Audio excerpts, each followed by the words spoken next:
భారతీయ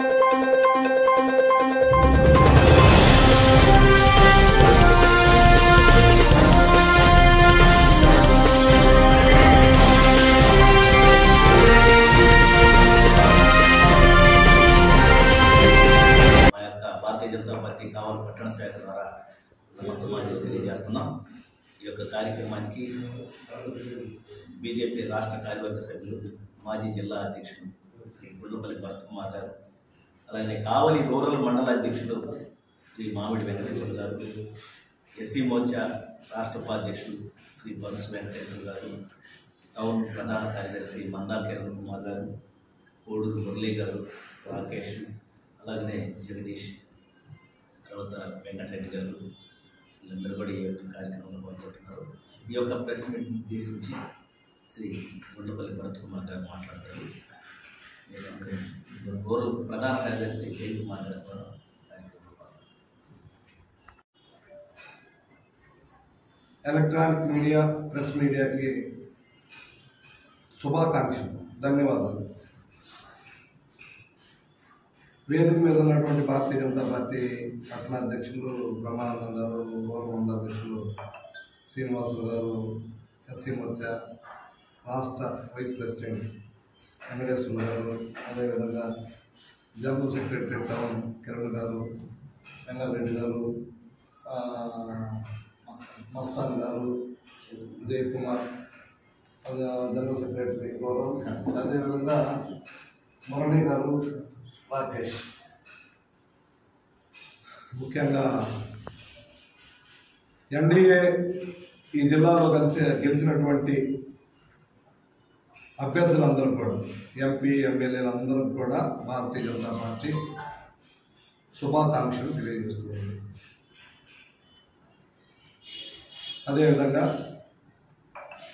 Bharatiya Janata party ఈ రాష్ట్రంలో 3 ఎంపీలు, 8 మంది ఎమ్మెల్యేలు గెలవడం జరిగింది. అదేవిధంగా కేంద్ర మంత్రి గెలవడం జరిగింది, భూపతి శ్రీనివాస్ వర్మ గారు. అదేవిధంగా మన రాష్ట్రంలో క్యాబినెట్ మినిస్టర్గా ధర్మవరం నుంచి సత్యకుమార్ యాదవ్ మంత్రిగా కూడా ప్రమాణ స్వీకారం చేయడం జరిగింది. వారందరూ కూడా నెల్లూరు జిల్లా తరఫున మనం కూడా ధన్యవాదాలు తెలియజేస్తున్నాం. ఈరోజు ముఖ్యంగా కావలి పట్టణంలో ఉన్నటువంటి, నేను ముందుగా వాస్తవంగా కులాల వారీగా నేను ఇప్పుడు చూడను, అయినా సరే ప్రజలందరూ కూడా అర్థం చేసుకోవాలి. వైశ్య కుటుంబాలకి, ఈ కావలిలో ఉన్నటువంటి వైశ్య కుటుంబాలందరూ కూడా మనస్ఫూర్తిగా భారతీయ జనతా పార్టీ ధన్యవాదాలు తెలియజేస్తుంది. ఎందుకంటే ఏ రోజు కూడా వైశ్యులు ధైర్యంగా ముందుకొచ్చి సమావేశాలు పెట్టి ఈ కావలిని అభివృద్ధి దిశగా నడిపించాలని ఆలోచన చేసినటువంటి వారందరూ కూడా ముఖ్యంగా ధన్యవాదాలు. అదేవిధంగా మతాలకు అతీతంగా, కులాలకు అతీతంగా చాలామంది ఎస్సీ, ఎస్టీ, బీసీ, అదేవిధంగా రెడ్డిసు, యాదవాసు, అంటే కులాలని అందరూ కూడా పేరున కులాలకు అతీతంగా, మతాలకు అతీతంగా, పార్టీలకు అతీతంగా వేసిన ఓటర్లందరూ కూడా కావాలి. ప్రజలందరూ కూడా మనస్ఫూర్తిగా చేతులు ఎత్తి జోడించి మీ అందరూ కూడా ఆధారవందనం భారతీయ జనతా పార్టీ చేస్తున్నారు. అయితే ఈరోజు మనం అందరం కూడా గమనించాలి, గౌరవనీయులు మాజీ ఉపరాష్ట్రపతి గారు, అదేవిధంగా ఈ దేశంలో అనేకమైనటువంటి సంస్కరణలు తీసుకొచ్చినటువంటి ముప్పవరపు వెంకయ్య నాయుడు గారు, మాజీ ఉపరాష్ట్రపతి, కేంద్ర మంత్రిగా చేశారు. అదేవిధంగా కావలి మీద ప్రత్యేకమైన కేంద్ర మంత్రిగా ఉన్నప్పుడు ప్రత్యేకమైనటువంటి దృష్టి పెట్టి ఈ యొక్క కావలికి అమృత పథకం వర్తించకపోయినా సరే వర్తించే విధంగా అడ్జస్ట్ చేసి, అంటే జనాభా ప్రతిపాదన అమృత పథకం ఈ కావలికి ఇవ్వడం జరిగింది. దాదాపు అమృత పథకం కింద 29 కోట్ల రూపాయలు టెండర్లు శాంక్షన్ చేశారు. అయితే 28 కోట్ల రూపాయలు టెండర్లు జరగలేదు. ఇదంతా మనందరం కూడా గమనించాం.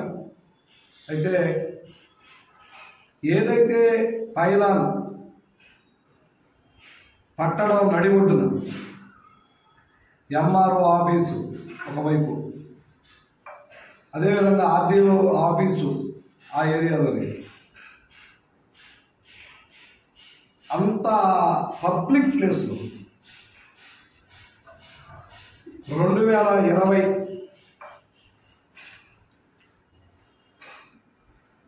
10వ తేదీ 4వ నెలలో ఆ పైలాన్ని కూల్చివేయడం జరిగింది. సాక్షాత్తు ఇక్కడ ఉన్నటువంటి ఆ రోజు ఉన్నటువంటి ప్రసాద్ డిఎస్పి గారి యొక్క ఆధ్వర్యంలో,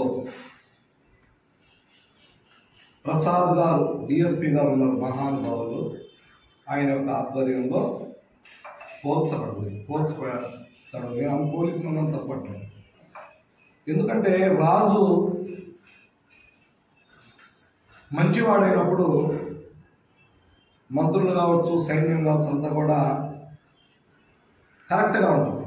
కానీ డిఎస్పీగా ఉన్న ప్రసాద్ రెడ్డి గారి ఆధ్వర్యంలో ఒక కేంద్ర ప్రభుత్వం పైలాన్ని రాత్రి 11-11:30 మధ్యలో పగలగొట్టి అక్కడ చిన్న మొక్క కూడా లేకుండా తీసేసి అక్కడ ఫ్లెక్సీ కూడా పెట్టడం జరిగింది. కెమెరాలు నేను మున్సిపాలిటీలో ఉన్నప్పుడు 10 లక్షల రూపాయల దాకా కెమెరాల కోసం కావల్లో శాంక్షన్ చేశాను. మున్సిపాలిటీ శాంక్షన్ చేసింది. ఆ కెమెరాలు కూడా పనిచేయకుండా ఆపేయించి కేంద్ర ప్రభుత్వం ఇచ్చినటువంటి పైలాన్ని పగలగొట్టి ముక్కలు చేసి కనిపించకుండా ఆనవాళ్ళు లేకుండా చేసినటువంటి పరిస్థితి గౌరవనీయులు మాజీ శాసనసభ్యులు అప్పుడు రామిరెడ్డి ప్రతాప్ కుమార్ రెడ్డి గారు ఉన్నారు. ఆయన సమాధానం చెప్పాలి. దీన్ని వెంటనే పైలాన్ని నిర్మించాలి. ముందు అధికారులు ఫస్ట్ పాయింట్, పైలాన్ని అదే ప్లేస్లో నిర్మించాలి. ఎందుకంటే కేంద్ర ప్రభుత్వం ఇచ్చింది ఒక పాయింట్. రెండో పాయింట్, దానికి బాధ్యులైనటువంటి ఎవరైనా అధికారులైనా సరే, వ్యక్తులైనా సరే, మాజీ ఎమ్మెల్యే అయినా సరే, వారందరి మీద కూడా కేసులు కట్టి వాళ్ళని క్రిమినల్ కేసులు కట్టి రిమాండ్కి పంపించాల్సినటువంటి అవసరం ఉంది. అయితే అది చేయలా. ఈ మధ్య నేను కొంత ఆ కేసు విషయం వాకప్ చేసినప్పుడు ఆ కేసు క్లోజ్ చేసినటువంటి పరిస్థితులు కూడా ఉన్నాయని విన్నా. అది ఎంతవరకు మరి ఇప్పుడే నేను 2 టౌన్ సిఐ గారిని కూడా ఫోన్ చేసి అడిగాను, సార్ ఆ కేసు పొజిషన్ అంటే నేను చెప్తానండి, నేను ఇంకా చూడలేదు అని చెప్పడం జరిగింది. మా సమయంలో ఆ 2 టౌన్ సిఐ గారు లేరు, ఏ అధికారులు కూడా లేరు అనుకుంటున్నాను ఆ సమయంలో.